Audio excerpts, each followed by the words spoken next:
અધ્યાય પહેલો ખોટી સમજ એ બધા દુઃખોનું મૂળ છે. અધ્યાય બીજો મુશ્કેલીઓનું નિવારણ એકમાત્ર સાચા જ્ઞાનથી થાય.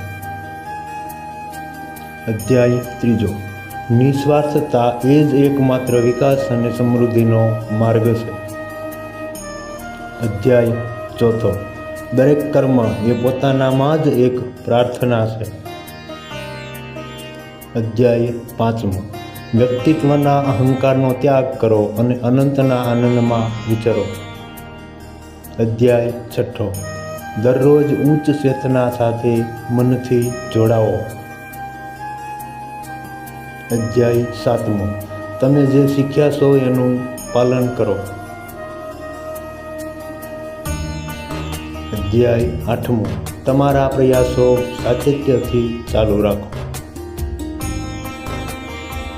અધ્યાય નવમો તમારા પર વરસાવેલા આશીર્વાદ માટે એની કૃપા સમજો. અધ્યાય દસમો તમારી આસપાસ આધ્યાત્મિકતાની અનુભૂતિ કરો. અધ્યાય અગિયારમો સત્ય જાણવા પૂરતી પૂર્ણ શરણાગતિ સ્વીકારો.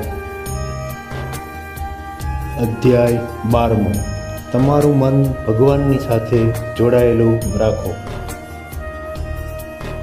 અધ્યાય તેરમો માયાથી પોતાને અળગા કરીને આધ્યાત્મિકતા સાથે જોડાઓ. અધ્યાય ચૌદમો તમારી જીવનશૈલી તમારા જીવનના ધ્યેય પ્રમાણે રાખો. અધ્યાય 15મો આધ્યાત્મિકતાને પ્રાથમિકતા આપો. અધ્યાય 16મો સારા થવું એ પોતે જ પોતાનામાં એક પુરસ્કાર છે. અધ્યાય 17મો જે ગમે છે એના કરતાં જે સત્ય છે એનો સ્વીકાર કરવો એ જ ખરી તાકાત છે. અધ્યાય 18મો જતું કરો આત્માને પરમાત્મા સાથે જોડાવા દો.